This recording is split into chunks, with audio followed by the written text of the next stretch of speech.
Hola Dalia. Jordán, pibe, ¿cómo estás? Yo bien. Desde que tengo a Cristo en mí, siempre estoy bien, aunque no lo esté tanto. ¿Y tú Dalia, qué ha pasado?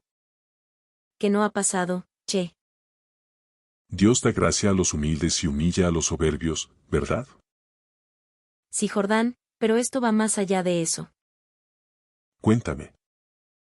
La congregación, por lo pronto ya no existe. Cuéntame. El chat desapareció, y ayer sábado solo fuimos 4, y ahí estuvimos hablando. El pastor era de los que sí habían creído en lo del 18, había vendido y regalado todo, pero es que ni a Dios dijo, ya nadie sabe de él. Corre el rumor que se fue al sur, pero en realidad nadie lo sabe. No puede ser, qué desastre. Otros renunciaron a sus trabajos. Una hermana era, digamos, inestable. Siempre interrumpía el servicio, salía con problemas suyos que se sentía excluida, que nadie la comprendía, cosas así.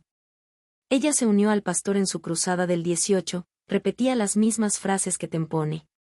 Y el pastor no le puso un alto. La dejaba que lanzara indirectas, insultos. Quienes lo dudaran eran gente sin fe, sin valentía, unos cobardes. ¿Cómo podían dudar del anuncio más grande de toda la historia? Esto era el fin. Y lo fue, pero para la congregación.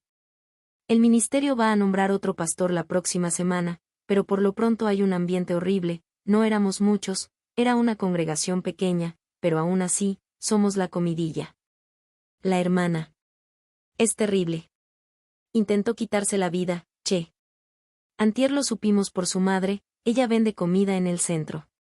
Todos la conocemos.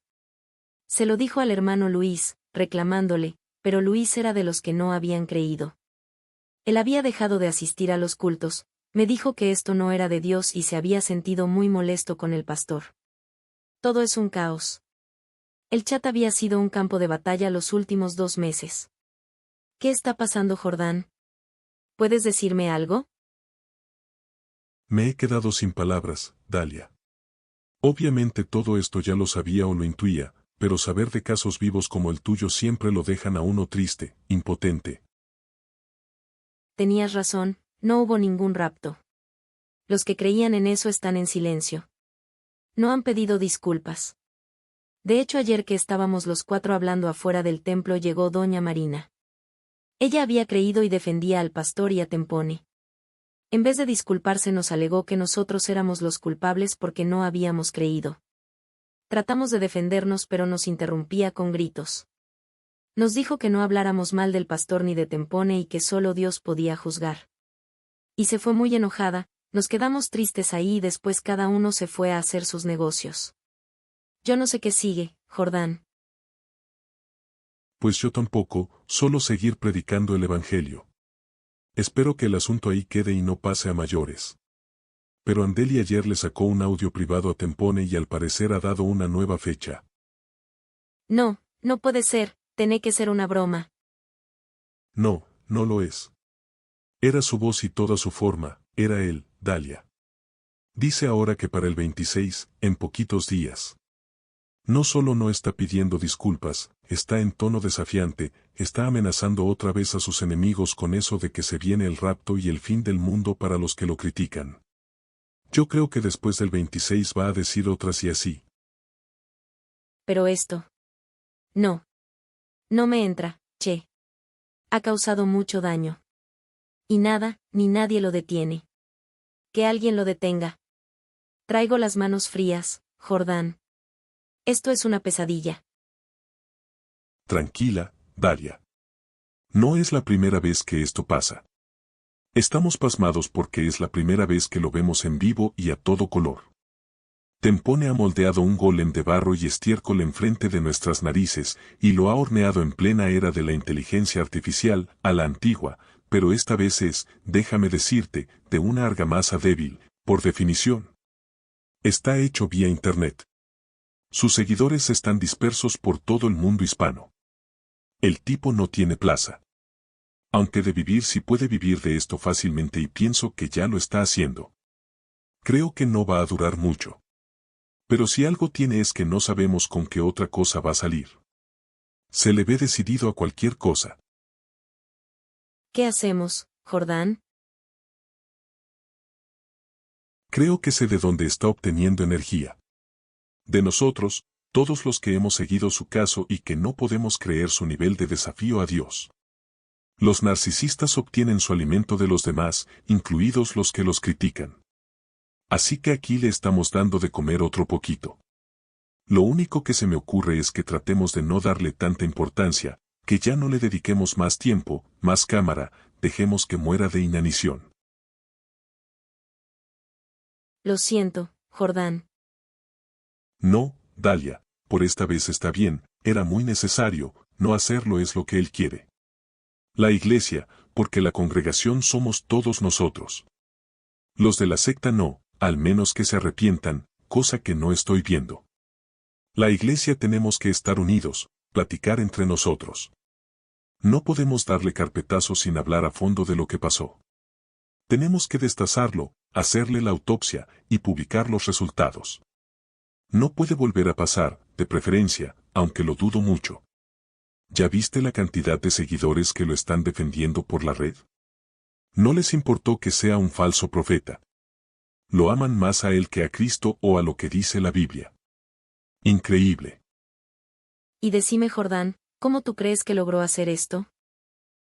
Bueno, no es tan difícil el método, el cómo. Solo hay que hacer una simple y rápida revisión de los movimientos sectarios a lo largo de la historia, desde Montano hasta por ejemplo Jim Jones, pasando por William Miller, para saber las claves. La inminencia del fin del mundo, el calculismo exacerbado, la importancia personal, todo eso no falla. Lo difícil es tener el carisma y la sangre fría necesarios para hacerlo. El poder ver fijamente al público y decir sandeces sin que te falle la seguridad y sin titubear, y asegurar algo sin ningún temor de Dios y a estar equivocado. Ese es el tesoro del líder sectario. ¿Cómo lo hacen? No lo sé, supongo que es un talento natural. Pero aquí hay algo. Lo que no me explico es cómo logró casi al unísono de la nada tener tantos acólitos fieles, al instante, de un día a otro.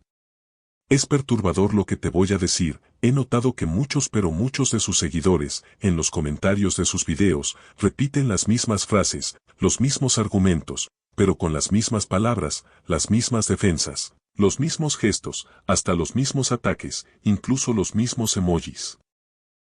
Sí es cierto, Jordán. La mujer de ayer hablaba con las mismas frases de Tempone. Es decir, no solo repitieron casi al mismo tiempo, cientos o miles de personas, en varias partes del mundo, que habían tenido el mismo sueño o alucinación expresada de forma visual y auditiva, sino que lo describieron y lo defendieron de la misma manera. Esto, para un desconfiado y estudioso de las conspiraciones como yo suena muy pero que muy raro. ¿Qué estás diciendo, Jordán? Mira, Dalia. Esto suena a proyecto de control a distancia. No lo estoy asegurando, pero fácilmente podría llevar a cabo una investigación para demostrar lo que te estoy diciendo a modo de hipótesis. No sé si lo haga porque no tengo el tiempo ni las ganas de seguir tanto tras de esta gente. Pero míralo, dime si no es raro todo esto. Tomando en cuenta que estamos al final de los tiempos y que el rapturismo dispensacionalista se creó, entre otras cosas, para realizar engaños al final de los tiempos, y añádele la sobrereacción que tuvo Tempone con el tema de los pinchazos, se lo tomó demasiado personal, vaya, de repente tengo varios hilos que me conducen a esta hipótesis.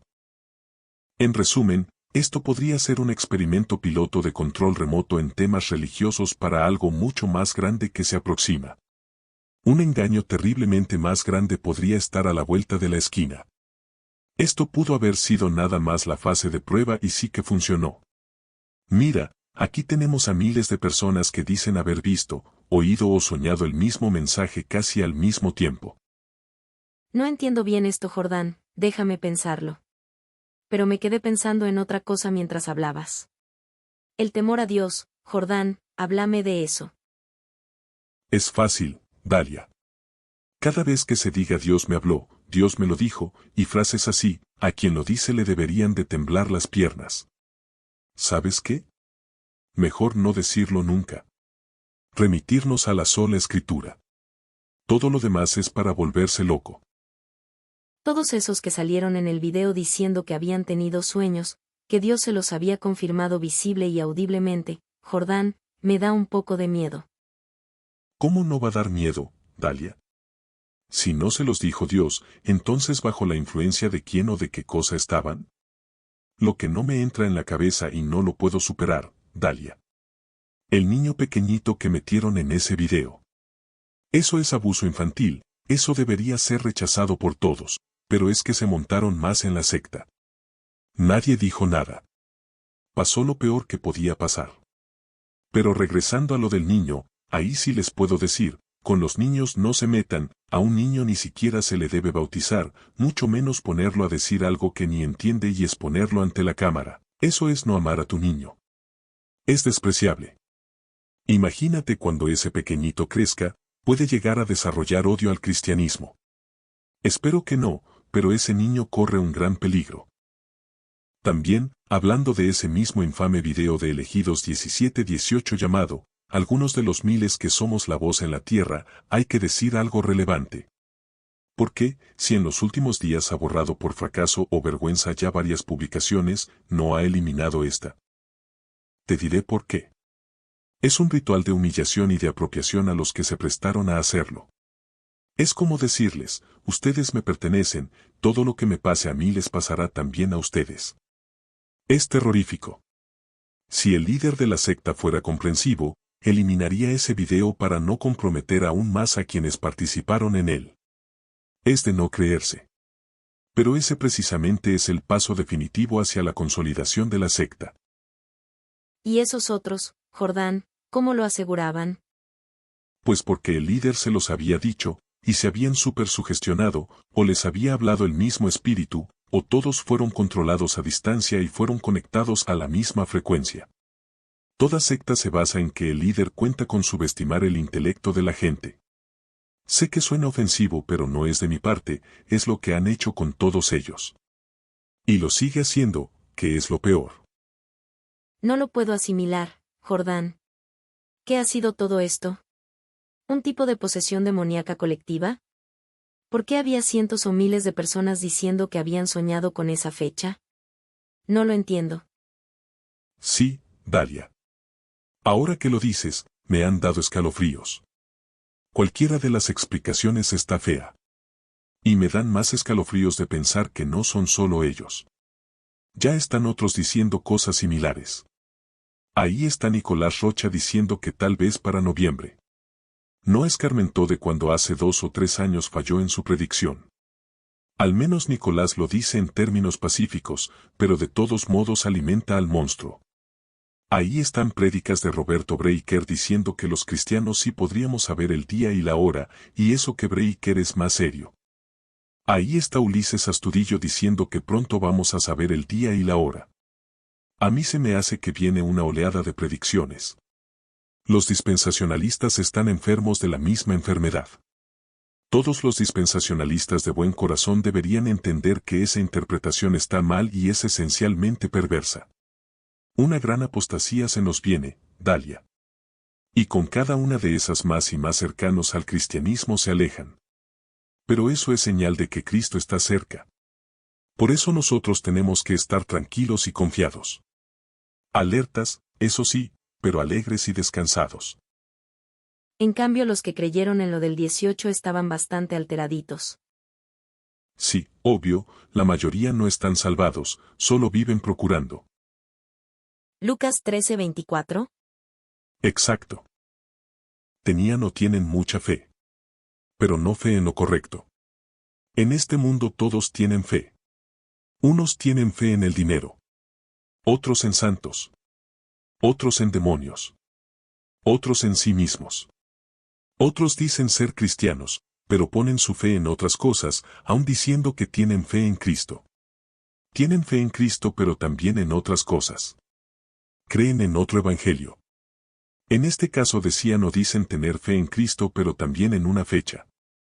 Y tanta es su fe que aunque no se haya cumplido la predicción de la fecha lo siguen creyendo, ahora desplazada esa fe al portador de la fecha. Entonces es oficial, Jordán. Tempone hizo una secta. Eso parece, Dalia. Y podría ser una secta de zombies, lo cual está más terrorífico aún. No puede ser, Jordán. ¿Qué mundo es este? Un mundo dominado por el mal. Lo dice la Biblia, Dalia. No sé si pueda superar algún día todo esto. Tengo un mal sabor de boca. Dalia, hay que concentrarnos en otra cosa. Predicar el verdadero evangelio, hacer nuestras cosas, seguir trabajando, ser luz y sal en este perverso mundo. Eso me gusta, Jordán. Fíjate que comienzo a sentirme mejor. Me ha servido hablar contigo. Gracias. ¿Para qué estamos los hermanos? Los verdaderos cristianos estamos cada vez más aislados. Y los falsos cristianos están muy acompañados. Jordán, me debes una explicación de por qué Tempone y el dispensacionalismo se equivocan con su interpretación de Daniel. Con gusto te comparto en mi siguiente video las conclusiones de mi investigación. ¿Son absolutas? Lo único absoluto es el evangelio puro. Lo demás son hipótesis. Ja. Me habías asustado. Jordán. ¿Por qué o para qué pondría Dios las profecías del fin en la Biblia? Buena pregunta. Creo que para que veamos cómo se cumplen, pero no para que adivinemos la manera precisa ni el tiempo exacto en que se cumplen. Esas cosas son solo de Dios. ¿Tú cuál crees que sea la principal enseñanza de este episodio, Dalia? Creo que tener humildad es lo único en que puedo pensar por ahora. ¿Qué les dirías a esas personas que te dicen que estás apedreando a Tempone? Que no exageren. Decir la verdad no es apedrear a nadie. Así como el hereje es libre de hacer lo que quiera, yo también soy libre de dejar registro de este episodio de la historia. En la Biblia dice que el falso profeta debe ser apedreado, ¿no? Pero nosotros no llegamos a tanto, solo defendemos aquello de 1 Corintios 6 del 2 al 4. Y si ustedes van a juzgar al mundo, también pueden juzgar los problemas menos importantes. Si vamos a juzgar a los ángeles mismos, con mayor razón podemos juzgar los problemas de esta vida. Claramente les digo, mejor vayan a decirle a su gurú que no sea un hipócrita. El que se lleva se aguanta. Y él y sus seguidores han sido extremadamente groseros y violentos, así que, como decía el hereje, a llorar al cuartito. Duele que te den agua de tu propio chocolate, ¿verdad? Es cierto, gracias Jordán. Gracias a ti, Dalia. Creo que a mí también me ha servido mucho hablar contigo. No había podido hablar con nadie de esto. Te marco en estos días. O tal vez yo lo haga. Chao.